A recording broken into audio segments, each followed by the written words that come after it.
Jayden, Lane said y'all had kind of a tough meeting yesterday morning for practice. Just kind of what was said or the vibe of that meeting coming off Saturday. In previous weeks, he had preached to us like certain things would like come back to hunt us and like lose us the game, or it's like when we go against better teams, like you can't get away with it week after week after week.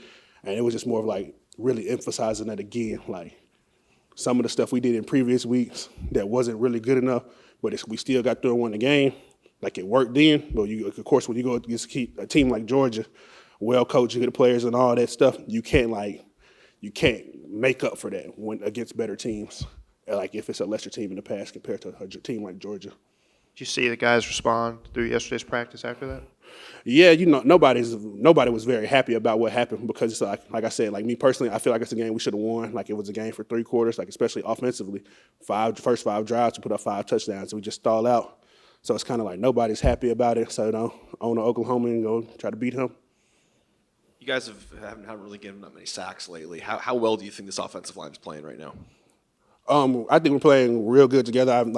We had injuries in camp, people floating in and out. So, especially from week 1 to week 2 to week 3, each and every week we get better because we actually get to play beside each other for more than 3 days at a time. So I think that's a big part of it, and that's why we're playing better than we were at the beginning of the year. I'm not sure how much you're on social media or anything, but when you see Lane's name and all these other fan bases say they'd want him as coach, what's the key to maybe avoiding those distractions as a player? I mean, that's nothing that I can control personally. So it's like I'm where my feet is. So it's like you just let all them talk about that. At the end of the day, he's still in the building. He's still the coach. He still comes in here every day and coaches us the same regardless of what's going on out there. So if he's doing that, I'm not really worried about it either because my job, first and foremost, is play football for Ole Miss. How's it been blocking for Keywan, and what does he bring to this offense?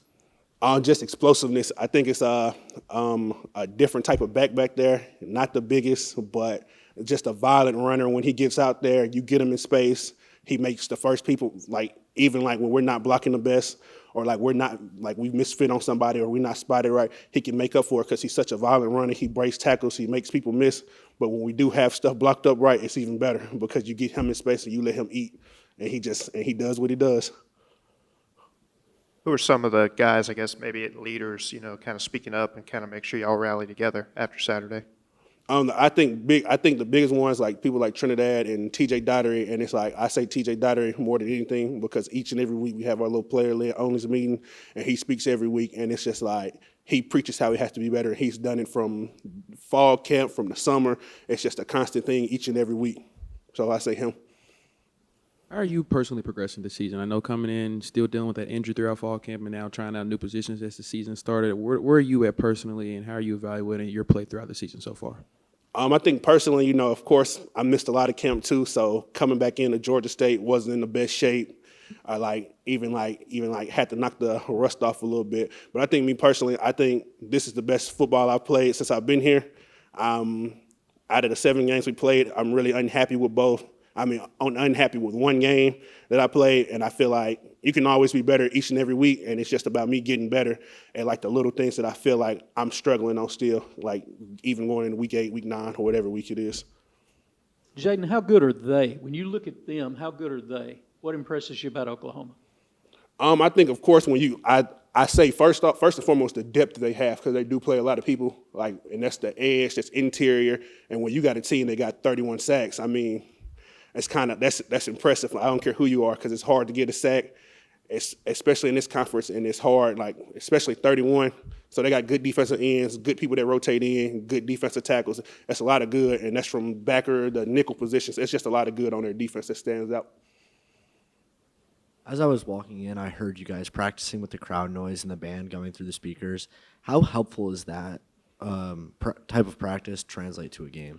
It's louder in practice because you can bet you got 2 speakers on a golf cart riding right behind you as the crowd gonna be just 2 yards away from you. Then you got them on the big speaker, all the speakers on the light poles out there. So it's kind of more overwhelming sitting out in practice and listening to it.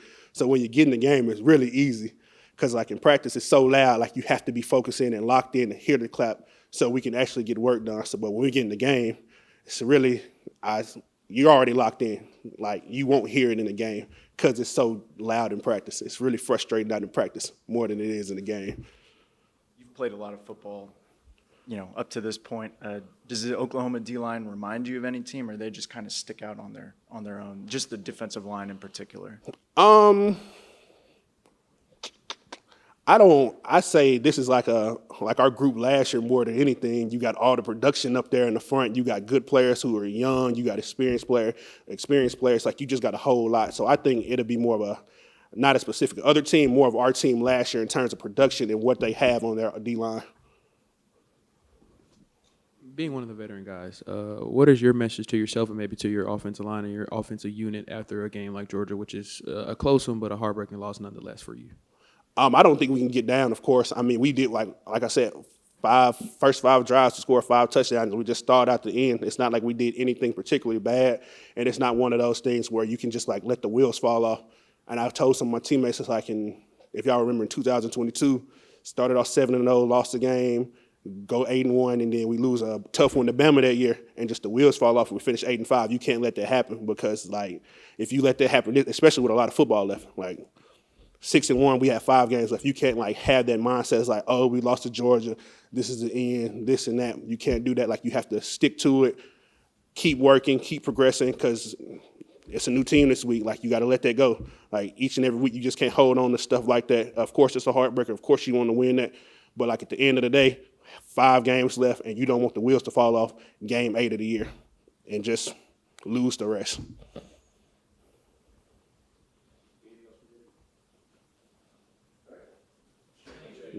Appreciate y'all.